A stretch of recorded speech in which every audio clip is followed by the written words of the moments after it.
Ooh, hey, good morning, y'all. I'm checking in, honey. I've been on hiatus for a couple of days. It's a beautiful morning, but it's rainy. I just love to come out here and listen to the rain. Yesterday, I was on the back porch chilling out, and anyway, I've been on hiatus for a couple of days because my bursitis kicked in, y'all. Oh, and my knee. So it just takes a couple of days for that medicine to kick in. Whew. But anyway, I was in the back yesterday. I was counting my trees, just making sure I counted my trees that I'm gonna have cut down. And a lot of you all asked, can't remember if it's on this channel or my eating channel, why are you cutting down all your trees in the back?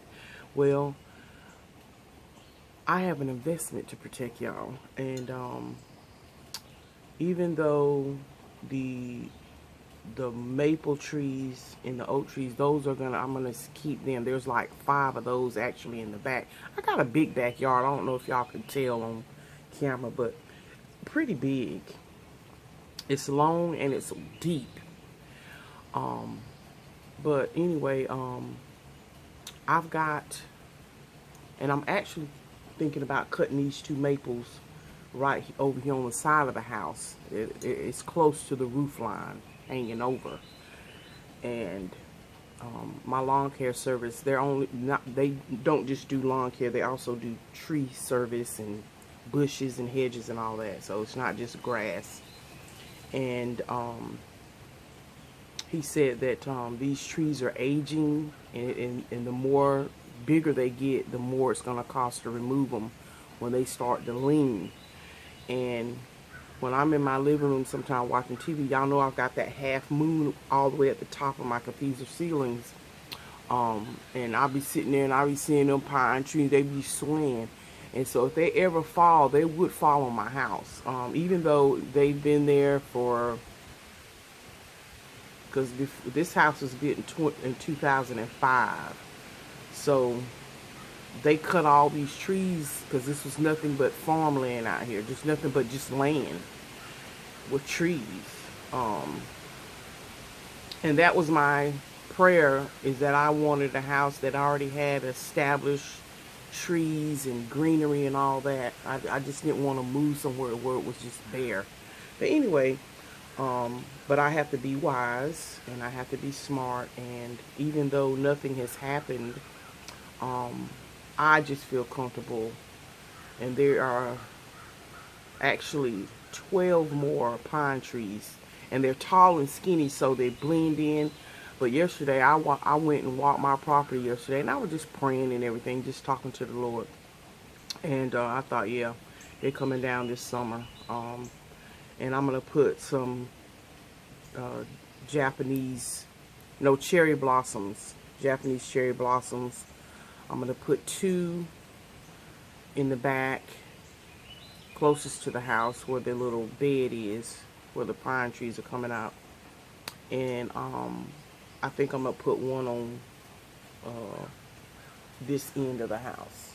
I just love a Japanese cherry blossom. They are so pretty to me.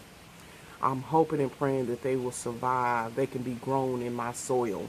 I'll get all that taken care of when they come out here. These mosquitoes trying to be out here early, honey. But yeah, y'all, and I need to step up my game. I do a little bit more exercise, and I have gained 5 pounds since I've been in quarantine, y'all. Yeah, 5 pounds, and I thought, no. And these are 5 solid pounds. This ain't water weight. This ain't that time of the month weight. No, yeah, because I've been eating. I've been cooking every meal. So I'm just going to have to cook better. And again, I'm not doing a tutorial on all that. I just mention it. Just jaw-jacking with y'all. Just telling the truth, honey. So I'm going to just have to make myself get up every morning and just walk a whole hour. I've been doing like 15 minutes here 15 minutes there throughout the day. But I just need to. And then not only that, eating, because we can't really go nowhere. So what you do, you get bored, or while you doing stuff, while I'm reading, watching television or whatever, what am I doing? Eating. So I did get I bought a lot more fruit and more vegetables. And I'ma just, like how when I was going to work, I did the portion control, and then I'll eat a big dinner or something like that, or I might eat a big lunch and then do something light for dinner. But I need to go back to that routine where I was at least maintaining my weight.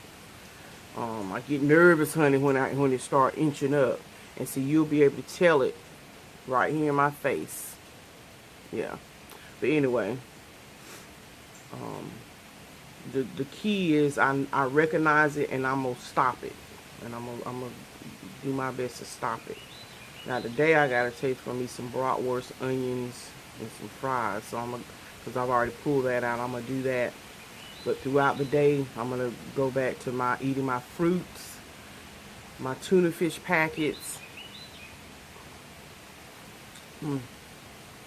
Oh, it feels good out here. I was gonna move my ferns and let that rain mist them, but they're getting a little bit of mist where they are. And I realized I got 4 hooks in the back, so I might get two colorful plants going in, but I haven't had a chance to go to Lowe's. Because like I said, I thought about that thing this morning. I said, man, we have been in quarantine here in my state for 6 weeks now. Today makes 6 weeks since we have been in quarantine. And I counted, I said, I've only been out of my house in the 6 weeks 6 times. I go out once a week, and 2 of the times that I went out, of course, I went to go see my mother, make sure she got home. Remember when she had to go to ER for her nose?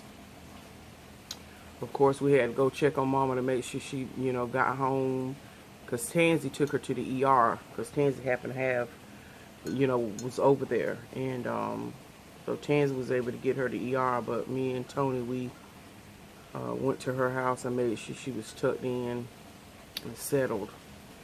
And then we went over there for Sunday dinner this past Sunday. So, again, some of y'all freaked out. Trust and believe, when I tell you, I have been practicing social distancing. And, yeah, I'm in a high-risk category, and so is my mother. So I don't go over there every day like I normally used to, and just be reckless with it. No, honey, I'm not her. I am not her. But that's my mom, and she had to go to ER, and yeah, we had to go over there and see about her. And she wanted her children to be there this past Sunday. She was missing us. She wanted us to come eat with her. And like I said, some cities and some states have different guidelines per the county you live in. And of course, we have a stay-at-home order. But if you are going to go out, don't be among no more than 10 people, and of course, when you go out in public, shopping, pharmacy, that type of stuff, then wear your personal equipment, protective equipment. In some counties here in North Carolina, you have to wear your protective equipment no matter where you go, whether you're going to check the mail, whether you're going to water your grass, cut your grass. They're saying to put your personal mask and stuff on. But the county in which I live in, we're not under that mandate. We're not under that guideline. But again, I'm a type of person that I go to the CDC every day and check to see if there's any updates, any different changes. And I also attend, and some of you in North Carolina, you probably do this too. Our 2 senators here in North Carolina is Tom Tillis and Richard Burr, where Tom Tillis does a town hall meeting via conference call. And what you do, and it doesn't matter whether you're a Republican, Democrat, Independent, or non-affiliate or whatever. If you are a registered voter, you'll get a call that like 2 or 3 minutes before the call goes live, and they'll integrate you into the conference call, and you're able to actually ask questions. You have to hit a prompt, and you can ask any question that you are concerned about. And so that was the other thing I wanted to mention too. I'm not sure if every state does that, but look into that. If you're a registered voter, look into that and see if that's something that you can get involved in, or just be in the know. Try and give you information and give you an opportunity to answer or ask questions. Thank you for joining. I think we already have over 1,000 people on the call. If you would like to ask a question, if you press *3 on your phone, we'll get you queued up to ask your question live. So if you press *3 on your phone, you'll be queued up to come online and ask your question so that everybody else can hear it. So we appreciate you being on the call. Just a quick update, 3.1 million cases worldwide, 74,000 reported over the last 24 hours, and almost 220,000 deaths worldwide. In the United States, we're over 1 million cases, 24,000 reported over the last 24 hours, and over 58,000 deaths. In North Carolina, we're at 9,700 cases, a little over 324 cases over the last 24 hours, and 361 deaths. We've also had 463 hospitalizations. Nationwide, we've tested, we're approaching 6 million people tested nationwide, and in North Carolina, we've tested over 112,000 with thousands more tests in the queue. And the number of tests are increasing every day as we have new test options and the technology available in the health system to process the test after the samples are taken. That's a healthcare update. I will tell you that the symptoms of the virus, the primary symptoms are a fever over 100 degrees, difficulty breathing, and a cough. I would tell you that that's also symptoms that you would see related to the common flu and some colds. If you exhibit these symptoms, do not go to the doctor. Contact your doctor, contact an urgent care facility or your local health department, and they'll give you advice on the best next course. If you're not able to reach them, if you dial 211, that is a public service line 211, not 911, that you can also get additional information on what next to do if you're concerned that you're exhibiting some of the symptoms. Again, if you've joined the call, if you press *3 on your touch-tone phone, you'll be able to ask your question live here in another minute or two.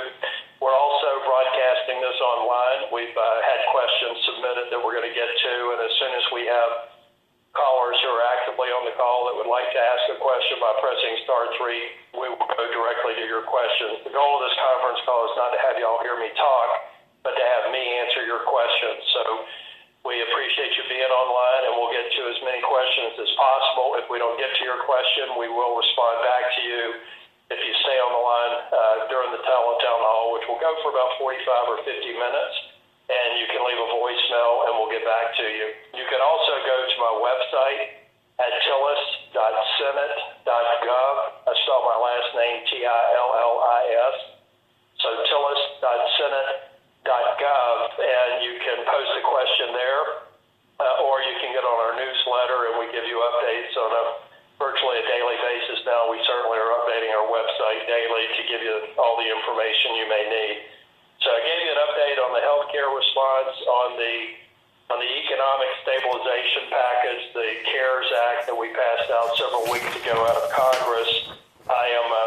I'm hearing increased reports of people who get online bank account credits for Social Security payments or for your tax refunds, that millions, tens of millions of those credits have already occurred. I've got a mother who's 86 years old. She's on Social Security. I've been asking her to check her account every day to let me know when she got her credit, and she did get it overnight. So that tells me that the database of the Social Security beneficiaries are being processed. And it's about like what we do at my job. Every Monday, all leadership calls in to we have what we call a COVID call, and we get an update of what's going on at our plant. We get an update on what we as leaders need to know, because again, a lot of us in the administrative, in the corporate, we're working remote from home. So we are, getting keyed in and informed about what's going on as it pertains to our plant and our business. So I love that we do that. We stay in touch. Again, it's an open forum. People can ask questions if they have concerns. And like I said, Tom Tillis, I do love the fact that he does that. I mean, he's right there on the call. He gives a briefing and an update on the numbers and statistics, again, for North Carolina. And he opens up the floor where people can ask a few questions. And it's normally about an hour-long call. And we've had like 29 calls so far. Again, these are just things, because I know, people, I don't like to talk politics, but this is nothing political. This is, we're getting, as North Carolinians, as it relates to our businesses, as it relates to our homes, our counties, our city ordinances, our mandates, our guidelines, it's applicable to us. What's coming down the pipeline for us, whether it's agriculturally, all of that. So because I live in North Carolina, yeah, I'm one of them people. I want to be in the know. And so he goes through just a lot of good information, stuff that we just don't know in mainstream. The media can't report on every little T and every little cross T and dotted I. But I do like the fact that he opens that up to give us a little bit more information. And like I said, I believe it's available to all North Carolinians. But like I said, I'm not for sure. I think you have to be a registered voter so they'll know to set you up for the robocall. But anyway, I don't know all the details of that, so don't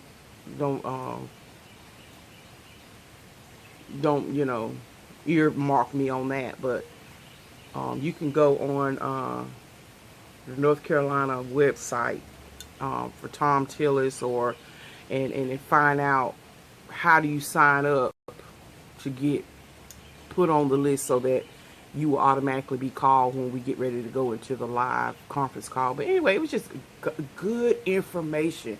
And see, that's why I said with people, knowledge is power. And that's why I said, a lot of you all, I appreciate and I thank you for your concern, and I appreciate and I thank you for your service, you frontline workers. Again, everybody. And some people came straight out and said they couldn't support me anymore because I went to go see my mother. And like I said, I've been out 6 times. I'm not an abuser of that social distancing. I social distance with my family. There's a whole lot of things that I'm sure y'all don't do. Just like I'm sure if you're at home with your family, y'all ain't sitting around with masks on while you're eating dinner. Intimacy between husband and wife, y'all, that's not social distancing. So again, that's what I mean about using wisdom. Again, I'm not out here every day like business as usual, going out in public, going into the grocery store, going into this place, and then I go up over there over my mom, exposing her. But what we all have to realize, we all have the propensity to get COVID once we step outside our house. Isn't that the truth? And I'm a person that I'm not afraid of death. No, nobody wants to die a horrific death. Of course not. Jesus didn't want to die the way he died. But thank God the power of God resurrected him. And so that same power is within us. And what I can rejoice about is Jesus took the very sting out of death, didn't he? So I'm not that one that you can leave death comments on my page and, oh, did you see what happened to the pastor when he calls his parishioners to... Look, I ain't got nothing to do with that pastor. I am a woman of God who loves God, and every time I walk out of my house, I ask for prayer. I ask him to... I ask him to cover me from that danger seen and unseen.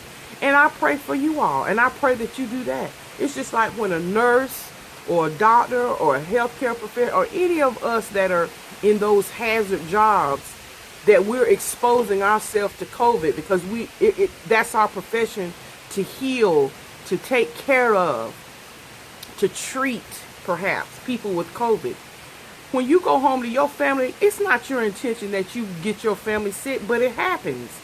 Unfortunately, we just learned that someone we know, the nurse that was caring for someone, she had COVID and she spread it to 4 people. But she was doing her job. And that's just the risk that people take when they go and they're around people who have COVID. They're taking care of people who have COVID. And they pinpointed it back to that very nurse. The nurse herself had the virus and didn't know it. But she had it she got it based on the patient she was caring for. So it's just one of those things. That's why I said, now is not the time for us to try to be the COVID police on one another. I'm just saying, for me, that's why I continue to keep people in prayer. Even the person who left, that comment of, about, anyway, I ain't gonna get into it. But the thing of it is, I do the best that I can to stay within the guidelines that are set forth in my county. Ooh, that feels good. That misty, look at that. I asked God to mist them plants, and that wind came right here to mist these plants. But anyway, I'm going to go on and get on the inside. It's a little bit before 8 o'clock. But anyway, I don't want to come on here and be all preachy. But again, that's why I said, we have to pray for one another, no matter what job we're doing while we're still doing this pandemic. And like I said, trust and believe. For those of you who truly follow me, y'all know that I have been quarantined. And like I said, it don't matter what we do or where we go. Again, use wisdom and use discernment. Continue to wear your personal protective equipment. And again, I lift up every nurse, every doctor, every cashier, every stock person, that all of us are on the front line when we step outside our house or even within our house. We have to make sure our houses are clean and disinfected. And I do all of that. But like I said, that's my mother. I do love her. I recognize that she is in a high risk. But on those 2 occasions, there was really 3 occasions, because I went by one time and dropped something off to her house.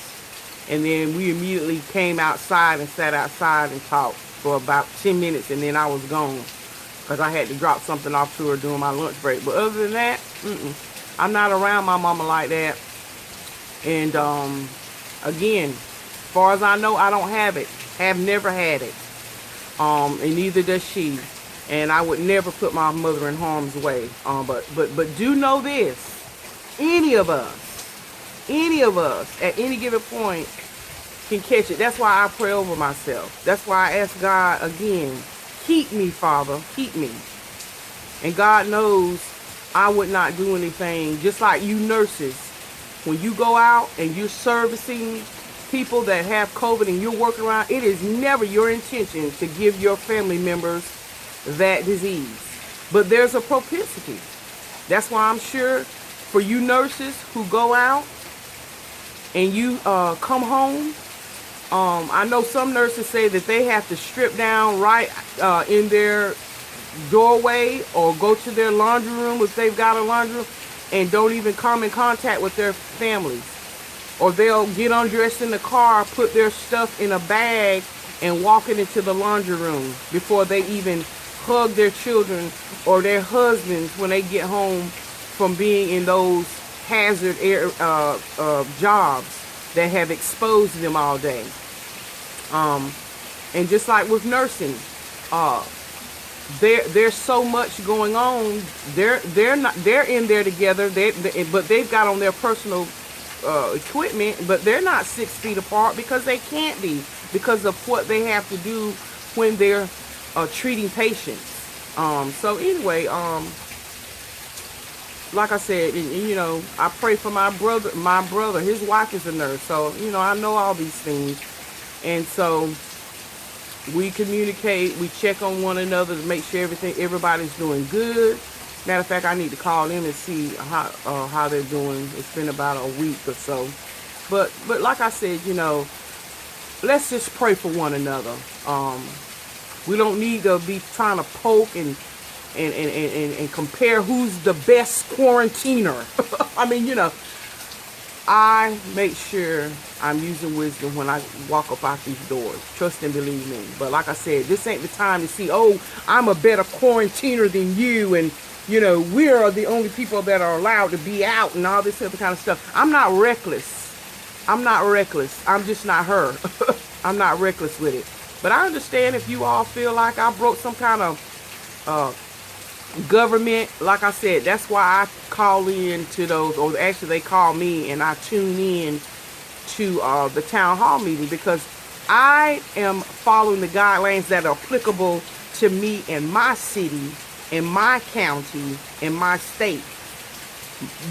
You may live in a state where y'all are mandated to stay at home, no exceptions and all that.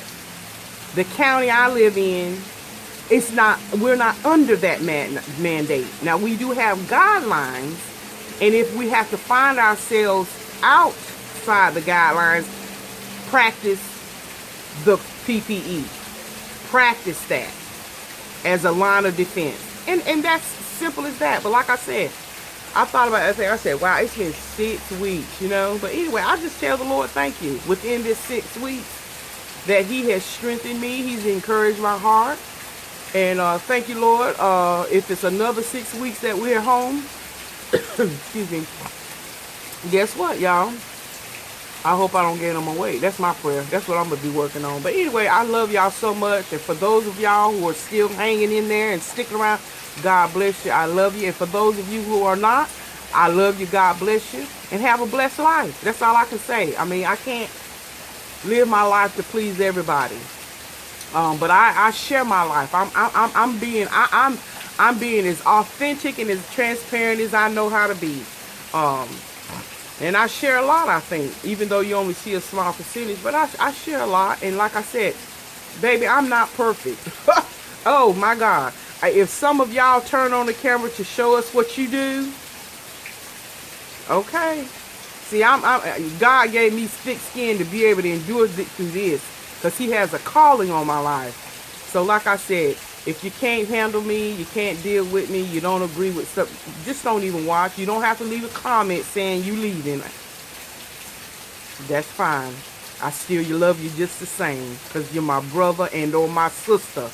And God charged me to love man and woman, child, boy and girl, but trust him. And that's what I do. Amen. Anyway, I love you all. Again, stay safe. For those of you who choose to continue to go to work and service the sector that you work in, because it's your heart, that's your passion, and let's just keep it real, you need a paycheck. God bless you. And I pray that God continue to cover you, and that I pray that you don't bring that disease and or virus home to your family, because that's not your intention to do that. But like I said, it hurt my heart that, you know, the very people that are out there on the front line, if you will, not the only ones on the front line, but the healthcare professionals that are out there on the front line, that are in those hospitals and facilities trying to treat and care for sick patients, and then they themselves become sick, and then they carry it home to their families. Oh, it's something. That's why I said, it's not time to nitpick. Let's just pray for one another, right? Let's lift us up, because we all have the propensity to get this thing. But thanks be unto God. He keeps us from danger seen and unseen. And I know I've been repetitive in saying that, but I want y'all to get that in your spirit, that God is our keeper. He's our healer. He's our chief physician. He's our way maker. He's our rod and our shield, isn't he? Anyway, let me go. I got to get ready to get logged on. I'm going to sit out here and listen to a little bit more of this rain. Can y'all hear it? and then I'm gonna head on in there and log on and knock some work out. I got some work to do today, y'all. Y'all have a beautiful morning. God bless, and may the peace of the Lord be with you. Bye, y'all.